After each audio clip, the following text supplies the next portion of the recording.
नमस्कार, सुप्रभात। आप देख रहे हैं खबर एचपी और समय हो चला है हिमाचल की 25 बड़ी खबरों को जानने का। तो आइए एक नजर डालते हैं 25 बड़ी खबरों पर फटाफट अंदाज में। इससे पहले यदि आप वीडियो को लाइक नहीं किए तो लाइक कर दीजिए और चैनल को सब्सक्राइब कर लीजिए। हिमाचल में 2 रुपये बढ़े दूध के दाम, कामधेनु व वेरका का भाव कितना, जाने पूरी जानकारी। जी, हिमाचल में लोगों को महंगाई का झटका लगा। पूरे प्रदेश में आज से पैकेट बंद दूध की कीमतों में 2 रुपये की वृद्धि की गई है। बता दें कि वेरका ने अपने टोन दूध की कीमत में इजाफा किया। पहले जो वेरका टोन दूध 60 रुपये प्रति किलोग्राम की दर से उपलब्ध था, अब वह 62 रुपये प्रति किलोग्राम पर बेचा जाएगा। इसी तरह वेरका फुल क्रीम दूध, जिसकी पिछली कीमत 72 रुपये प्रति किलोग्राम थी, अब वह 74 रुपये प्रति किलोग्राम में मिलेगा। वहीं सिर्फ वेरका ही नहीं बल्कि अन्य दूध ब्रांडों ने भी अपनी कीमतें बढ़ाई है। मेट्रो दूध जो पहले 62 रुपये प्रति किलोग्राम पर बिक रहा था, अब 64 रुपये प्रति किलोग्राम की दर से मिलेगा। इसके अतिरिक्त बिलासपुर के कामधेनु हितकारी मंच द्वारा वितरित कामधेनु दूध के दाम भी 62 रुपये प्रति लीटर से बढ़कर 64 रुपये प्रति लीटर हो गए। इस मूल्य वृद्धि से प्रदेश के नागरिकों पर अतिरिक्त आर्थिक बोझ पड़ेगा। मैं खासकर उन परिवारों पर जो दैनिक रूप से दूध का उपयोग करते हैं, यह देखना होगा कि आने वाले समय में अन्य आवश्यक वस्तुओं की कीमतों में इसका क्या प्रभाव पड़ता है। हिमाचल की जनता के लिए खुशखबरी, साकार होने वाला अरसे से देखा सपना। जे बेघर और जीर्ण शीर्ण और कच्चे घरों में रहने वाले लोगों का अरसे से देखा सपना पूरा होने वाला है। केंद्र सरकार ने 2 करोड़ और घर बनाने का लक्ष्य रख लिया, जिसके चलते प्रधानमंत्री आवास योजना ग्रामीण के तहत सर्वे की अवधि 15 दिन और बढ़ा दी गई है। जानकारी के अनुसार प्रधानमंत्री आवास योजना ग्रामीण के तहत घरों के लिए 15 मई तक सर्वे किया जाएगा। केंद्र सरकार ने प्रधानमंत्री आवास योजना ग्रामीण सर्वेक्षण की समय सीमा बढ़ा दी गई है। इससे पहले प्रधानमंत्री आवास योजना ग्रामीण सर्वेक्षण की समय सीमा 30 अप्रैल थी, लेकिन प्रधानमंत्री आवास योजना ग्रामीण सर्वेक्षण की समय सीमा को लेकर राज्यों से प्राप्त अनुरोधों पर विचार करते हुए ग्रामीण विकास विभाग के सक्षम पदाधिकारी ने आवास प्लस 2024 से परिवार सर्वेक्षण की समय सीमा को 30 अप्रैल से 15 मई 2025 तक बढ़ाने का निर्णय लिया है, ताकि राज्य और केंद्र शासित प्रदेश सर्वेक्षण प्रक्रिया पूरी कर सके और राज्य या केंद्र शासित प्रदेश में सभी पात्र परिवारों की पहचान कर सके। आंगनबाड़ी केंद्रों में राशन बांटने की व्यवस्था बदली। जो किशोरी, गर्भवतियों और स्तनपान करवाने वाली महिलाओं और बच्चों में कुपोषण दूर करने के लिए सरकार द्वारा आंगनबाड़ी केंद्रों के माध्यम से टेक होम राशन के तहत सूखा राशन वितरित किया जाता है, लेकिन कई बार शिकायत मिलती है कि पोषण आहार हितग्राही तक नहीं पहुंचा। योजना में बड़े पैमाने पर हेराफेरी होती है। ऐसे में अब नई व्यवस्था लागू की गई है। इस समस्या से निपटने के लिए सरकार पारदर्शी व्यवस्था लागू करने की दिशा में 1 जनवरी से फेस वेरिफिकेशन और OTP सिस्टम लागू किया। आंगनबाड़ी केंद्र में कमजोर वर्ग के परिवारों के बच्चों, गर्भवती और स्तनपान करवाने वाली महिलाओं के साथ किशोरियों को पूरक पोषण आहार दिया जाता है। इस व्यवस्था को टेक होम राशन यानी कि THR के तहत जाना जाता है। इस व्यवस्था के तहत कुपोषण की समस्या दूर करने का प्रयास किया जा रहा है। कुल्लू को 24 घंटे के अंदर बम से उड़ाने की धमकी, हाई अलर्ट पर पुलिस से कॉलेज बंद। हिमाचल प्रदेश के कुल्लू में बम से उड़ाने की धमकी मिली है। ईमेल के माध्यम से यह धमकी मिली है। इस धमकी को लेकर जिला आपदा प्रबंधन प्राधिकरण ने पुलिस सहित सभी अधिकारियों को सतर्क कर दिया। बता दें कि हिमाचल प्रदेश उपायुक्त कार्यालय और अध्यक्ष जिला आपदा प्रबंधन प्राधिकरण के अनुसार जिला कुल्लू में 24 घंटे के भीतर सरकारी अधिकारियों और सार्वजनिक स्थानों सहित विभिन्न स्थानों को निशाना बनाकर बम विस्फोट की धमकी दी गई है। होम स्टे पर बड़ा अपडेट, सीएम सुकून ने अधिकारियों को दे दिए बड़े निर्देश, घटेंगे रेट और कमरों की साइज। जो सरकार ने होम स्टे नीति पर मुहर लगाने से पहले कमरों के आकार व शुल्क दर घटाने का निर्णय लिया। इस संबंध में मुख्यमंत्री सुखविंदर सुक्खू ने अधिकारियों को निर्देश दिए हैं कि होम स्टे ड्राफ्ट को ऐसा स्वरूप दिया जाए जो कि संचालकों के लिए उपयुक्त हो। वर्तमान पंजीकरण व नवीनीकरण की प्रस्तावित 12,000 रुपये को कम किया जाएगा। इसी के तहत कमरों के आकार की शर्तों में भी कुछ ढील दी जा रही है। ऐसे में 5 मई को मंत्रिमंडल की बैठक में संशोधित होम स्टे ड्राफ्ट 2025 जाने की संभावना कम नजर आ रही है। नेता प्रतिपक्ष जयराम ठाकुर बोले, अनुबंध भर्तियों पर रोक लगाकर युवाओं को बना दिया बेरोजगार। जो नेता प्रतिपक्ष जयराम ठाकुर ने कहा कि प्रदेश सरकार द्वारा अनुबंध भर्तियों पर रोक लगाने से न सिर्फ भविष्य में भर्तियां निकलने का रास्ता बंद हो गया, बल्कि जो भर्तियां रूटीन में चली है वो भी रुक गई है। प्रदेश के युवा इंतजार कर रहे हैं कि सरकार नए आदेश जारी करें जिससे भर्तियां शुरू हो सके। शुक्रवार को जारी प्रेस बयान में जयराम ठाकुर ने कहा कि सरकार बताए कि नए आदेश कब तक जारी होंगे। उन्होंने कहा कि सरकार ने 25 अप्रैल को एक पत्र जारी कर प्रदेश में सभी प्रकार की अनुबंध आधारित भर्तियों पर रोक लगा दी, लेकिन एक हफ्ता बीत जाने के बाद भी भर्तियां करने के न तो नए आदेश जारी किए और न ही यह स्पष्ट किया कि आगे भर्तियां कैसे होंगी। उन्होंने पूछा कि क्या सरकार बचा हुआ कार्यकाल पिछले 2 साल की तरह ही बिना रोजगार दिए निकालना चाहती। एसपीयू में अब 9 मई तक कर सकेंगे आवेदन। विश्वविद्यालय ने प्रवेश परीक्षा के आवेदन के लिए बढ़ाई तिथि।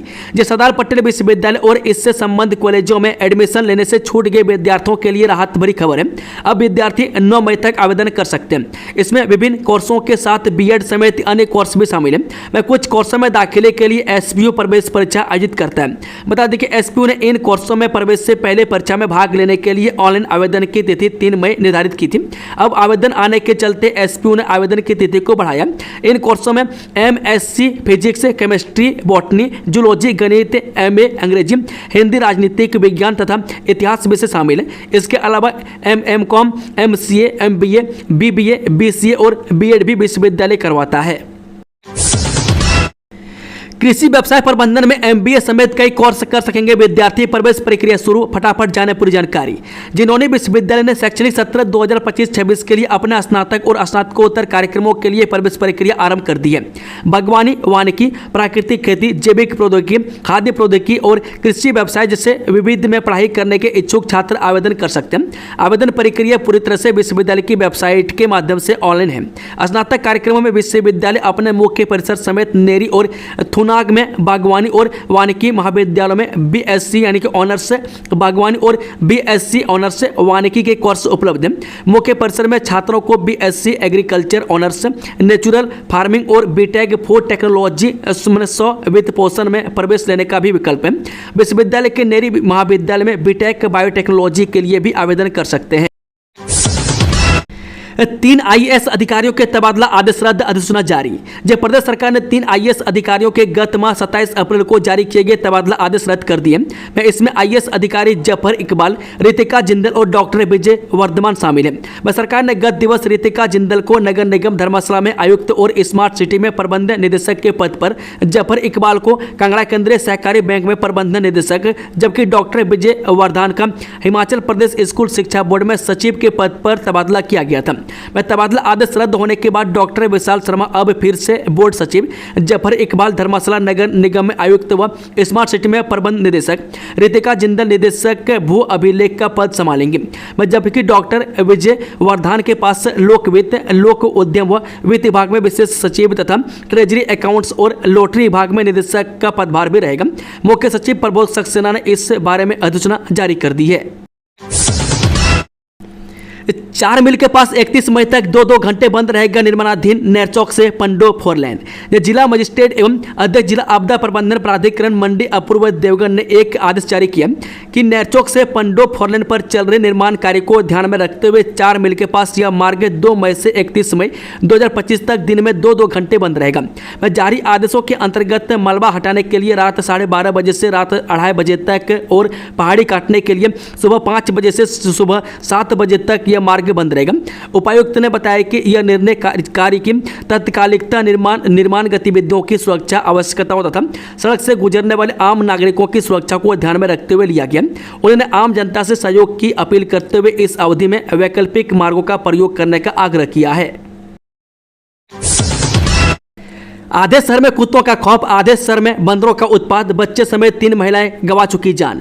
हिमाचल प्रदेश की राजधानी शिमला में लवारिस कुत्तों और उत्पाती बंदरों के हमले से रोजाना कई लोग लहूलुहान हो रहे हैं। हर रोज शिमला शहर में 5 से 7 मामले कुत्तों के काटने के आ रहे हैं। बीते दिन भी एक स्कूली बच्चे को कुत्तों ने बुरी तरह से लहूलुहान कर दिया था। इसके बाद इस मामले को लेकर नगर निगम के मेयर के दफ्तर से लेकर सदन तक खूब हंगामा हुआ था।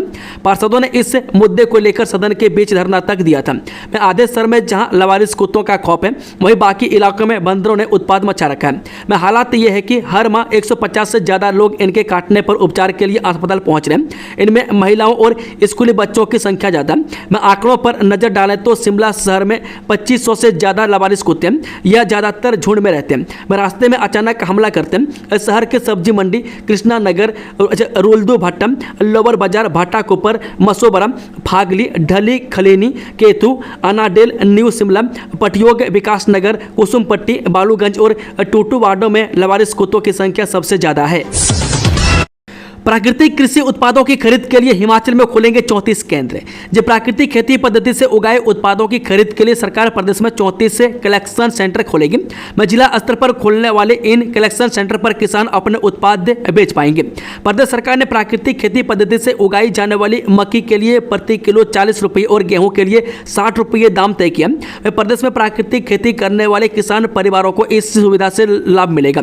प्रदेश में प्राकृतिक खेती पद्धति से पैदा होने वाले उत्पादों को बेचने के लिए मौजूदा समय में किसानों के पास कोई सुविधा उपलब्ध नहीं है।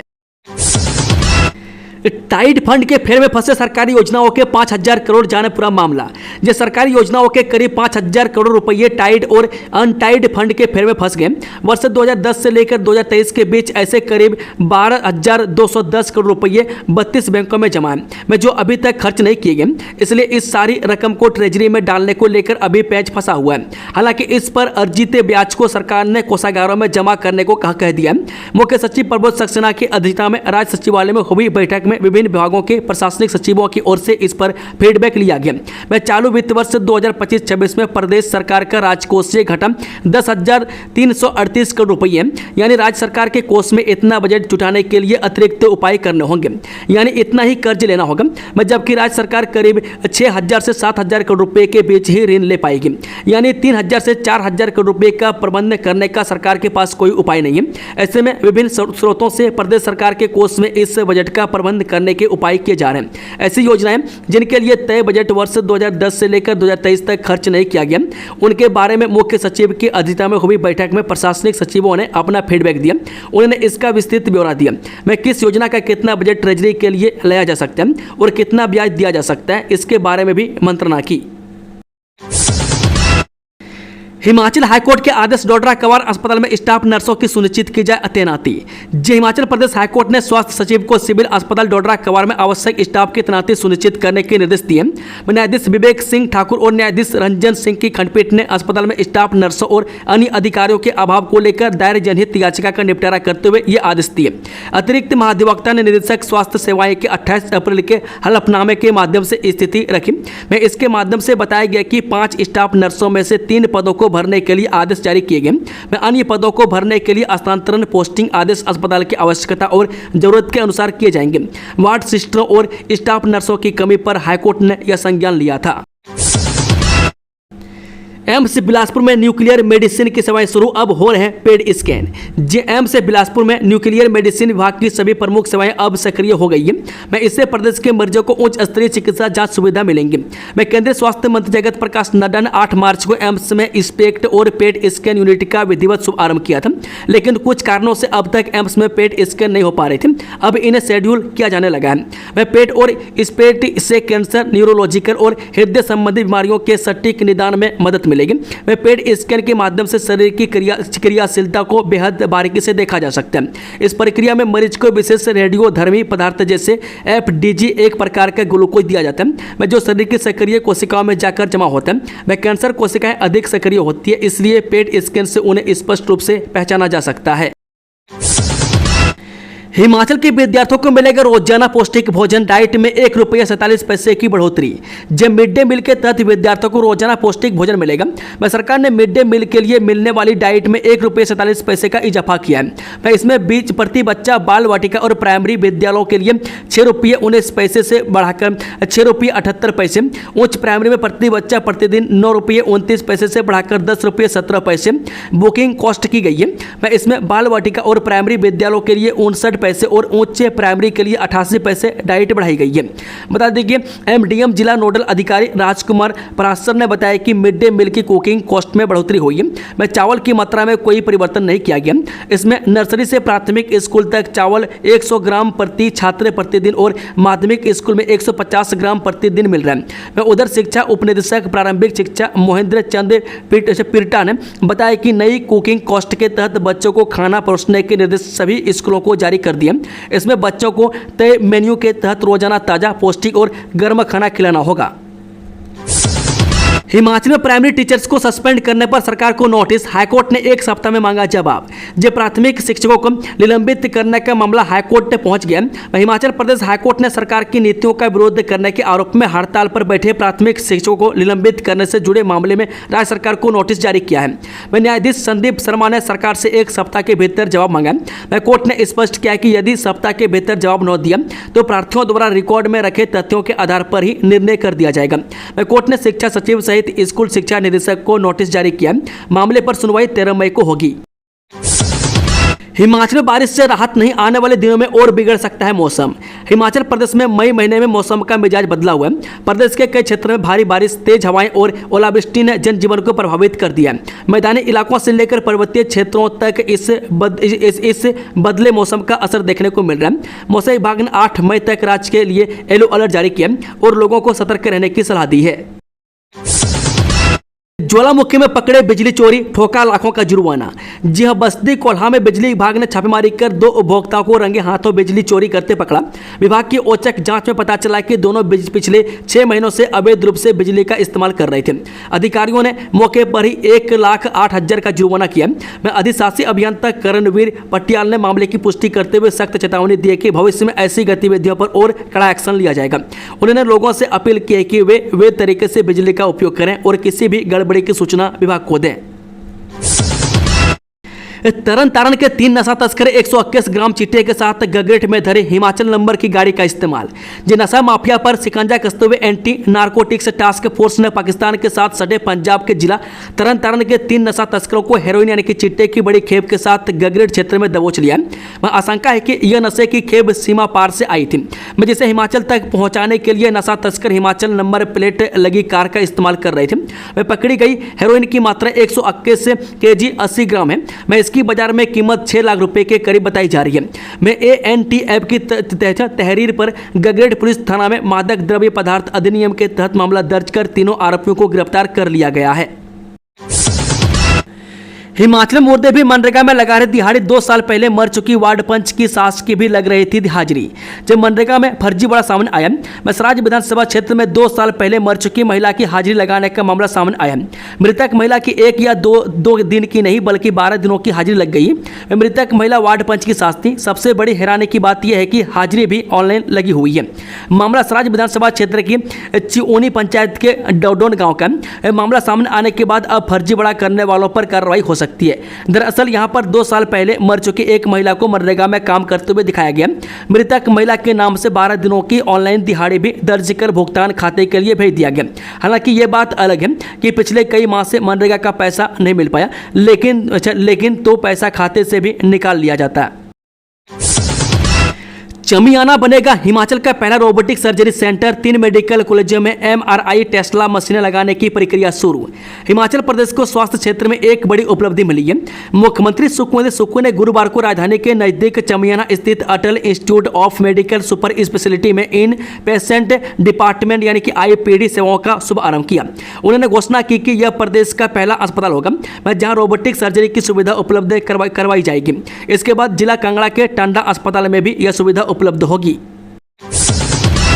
कोविड के बाद 20 से 30 साल के युवा हो रहे हैं हृदय रोग का शिकार। हार्ट अटैक के मामले ने बढ़ाई चिंता।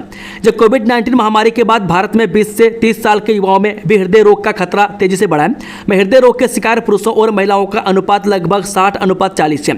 हृदय रोग कई प्रकार के होते हैं, जिनमें से कुछ जेनेटिक होते हैं, यानी कि यदि किसी महिला को हृदय रोग हो तो उसके बच्चों को भी इस रोग का खतरा हो सकता है। विदेशों के मुकाबले भारत में यह रोग 10 साल पहले ही लोगों को अपना शिकार बना रहा है। यह जानकारी टांडा मेडिकल कॉलेज के हृदय रोग विशेषज्ञ मुकुल भटनागर ने थी।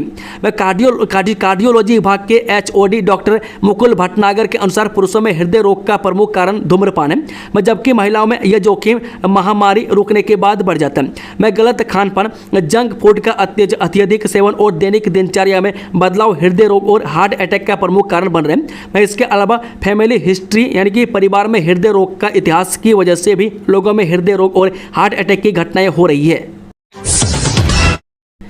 सोलन पुलिस ने हेड कांस्टेबल को चिट्टे के साथ किया गिरफ्तार, अब मेन सप्लायर को पकड़ा। जे नशे के खिलाफ जारी मुहिम में सोलन पुलिस को एक बड़ी कामयाबी हाथ लगी है। पुलिस से थाना सदर सोलन की टीम ने 2 अप्रैल को शहर के दोहरी दीवार क्षेत्र के पास 2 युवकों यानी कि प्रदीप और मोहित के कब्जे से 157 ग्राम चिट्टा यानी कि हेरोइन बरामद किया था।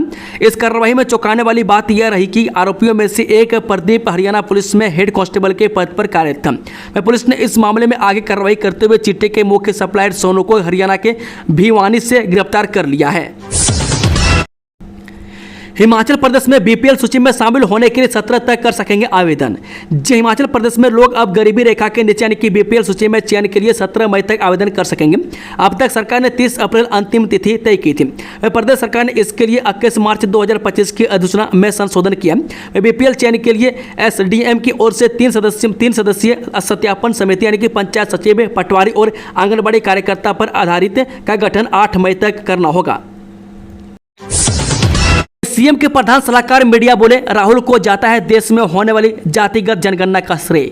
जी, मुख्यमंत्री के प्रधान मीडिया सलाहकार नरेश चौहान ने कहा कि केंद्र सरकार की ओर से जातिगत जनगणना कराने का जो निर्णय लिया गया उसका सारा श्रेय विपक्ष के नेता राहुल गांधी को जाता है। राहुल गांधी ने इसके लिए एक लंबी लड़ाई लड़ी और आज केंद्र सरकार को उनकी बात को मानने को बाध्य होना पड़ा। शुक्रवार को राज्य सचिवालय में प्रेस से वार्ता करते हुए नरेश चौहान ने कहा कि चाहे पदयात्रा हो अथवा देश की संसद हो, राहुल गांधी हमेशा जनहित के मुद्दे उठाते हैं और हर वर्ग के लोगों की समस्याओं के लिए हमेशा खड़े रहते हैं। चौहान ने कहा कि कांग्रेस पार्टी देश में आज यह संदेश देने में सफल रही कि वह प्रारंभ से ही इस मुद्दे पर पूरी तरह से गंभीर थी। केंद्र की भाजपा सरकार ने जानबूझकर इस मसले को लटकाए रखा। यहां तक सत्तासीन लोगों ने जनगणना की बात करने वालों को शहरी नक्सलवादी तक कह दिया। उन्होंने भाजपा नेताओं से प्रश्न किया कि यदि कांग्रेस पार्टी जातिगत जनगणना को लेकर शहरी नक्सलवाद की श्रेणी में थी तो क्या केंद्र में सत्तासीन लोग भी इसी श्रेणी में आएंगे। भरमौर पठानकोट हाईवे पर हादसा, कार खाई में गिरने से 2 लोगों की मौत। जब भरमौर पठानकोट हाईवे पर लाहड़ गांव के साथ लगते दवालू पुल पर एक मारुति कार अनियंत्रित होकर 50 से गहरी खाई में जा लुढ़की। हादसा इतना भयावह रहा कि कार पहाड़ी से टकराने के बाद लुढ़कते हुए नाले में जा गिरी और उसके परखच्चे उड़ गए। दर्दनाक हादसे में कार में सवार 2 व्यक्तियों की मौके पर ही मौत हो गई जबकि अन्य 2 गंभीर रूप से घायल हो गए। मृतकों की पहचान महेंद्र कुमार निवासी त्रिथा और अशोक कुमार निवासी लाहड़ के रूप में हुई है। पहलगाम हमले के बाद हिमाचल में घटे पर्यटक, दूसरे वीकेंड के लिए भी बुकिंग कम। जब पहलगाम हमले के बाद सीमाओं पर तनाव के कारण हिमाचल प्रदेश में सैलानियों की संख्या में कमी आई है। समर टूरिस्ट सीजन शुरू होने के बाद लगातार दूसरे वीकेंड पर बुकिंग कम है। शिमला, कुफरी, नरकंडा, धर्मशाला, कसौली और चायल सहित अन्य पर्यटन स्थलों पर सैलानी उम्मीद के मुकाबले कम है। टूरिस्ट सीजन में पर्यटन स्थलों पर उत्तर भारत के चुनिंदा राज्यों से ही टूरिस्ट पहुंच रहे हैं। हर साल भीषण गर्मी से राहत के लिए दक्षिण भारत से बड़ी संख्या में सैलानी प्रदेश के पर्यटन स्थलों पर पहुंचते हैं। एडीजी अटवाल को मिल सकती है बड़ी जिम्मेदारी, प्रतिनियुक्ति पर जाने के लिए क्या है आवेदन। जो अतिरिक्त पुलिस से महानिदेशक यानी कि एडीजी सतवंत अटवाल को सरकार बड़ी जिम्मेदारी दे सकती है। हालांकि अटवाल ने प्रतिनियुक्ति पर जाने के लिए आवेदन किया है। सरकार अटवाल को प्रतिनियुक्ति पर भेजने की बजाय इनकी हिमाचल में ही सेवाएं लेना चाह रही है। पूर्व में हिमाचल के डीजीपी रहे संजय कुंडू के छुट्टी पर जाने के बाद अटवाल को सरकार ने महानिदेशक का अतिरिक्त कार्यभार सौंपा था। वर्तमान में वरिष्ठ आईपीएस अधिकारी अटवाल एडीजीपी होमगार्ड होमगार्ड में तैनाती से पहले उन्होंने केंद्रीय प्रतिनियुक्ति पर जाने की इच्छा जताई थी। प्रदेश सरकार की ओर से उन्हें एनओसी भी जारी कर दिया गया था, लेकिन यह मामला लटका हुआ है। गृह मंत्रालय की ओर से उनकी तैनाती के आदेश जारी नहीं हुए। अटवाल हिमाचल में कई अहम पदों पर भी रहे। विजिलेंस में एडीजीपी के बाद उन्होंने हाल ही में अतिरिक्त महानिदेशक सह कमांडेंट जनरल होमगार्ड से नागरिक सुरक्षा एवं अग्निशमन सेवाएं में नियुक्ति दी है। इनके पास से एडीजी सीआईडी का अतिरिक्त प्रभार रह चुका है। पीएमओ सख्त, फोरलेन निर्माण की सारी जानकारी साझा करने के निर्देश, जाने पूरा मामला विस्तार से। हिमाचल प्रदेश में 4 लेन और 2 लेन सड़कों के निर्माण को लेकर प्रधानमंत्री कार्यालय ने सख्त रुख अपनाया। पीएमओ ने बिलासपुर, पालमपुर, हमीरपुर, मंडी, शिमला और सिरमौर के 4 लेन परियोजना निदेशकों को स्पष्ट निर्देश दिए हैं कि वह निर्माण कार्यों से जुड़ी सभी जानकारी 4 लेन विस्थापित एवं प्रभावित समिति के साथ साझा करें। पीएमओ के निर्देशों में जिन सूचनाओं को साझा करने को कहा गया उनमें भूमि अधिग्रहण इकाइयों का ब्यौरा, इन इकाइयों में निर्धारित अधिकारियों और कर्मचारियों की उम्र, वेतन, शैक्षणिक योग्यता, नियुक्ति से पहले प्रकाशित किए गए विज्ञापन, साक्षात्कार प्रक्रिया, यूनिट का मासिक खर्च, कर्मियों की पुनर्नियुक्ति और उनका कार्यकाल शामिल है। वह पहले भी इस संबंध में जानकारियां मांगी गई थी। पीएमओ की हिदायत पर एसडीएम पालमपुर और भू अर्जन अधिकारी शिमला ने पूरी जानकारी भेज दी है, जबकि बिलासपुर, सोलन, कांगड़ा, ज्वालामुखी, नादौन और हमीरपुर ने आधी अधूरी सूचनाएं भेजी है।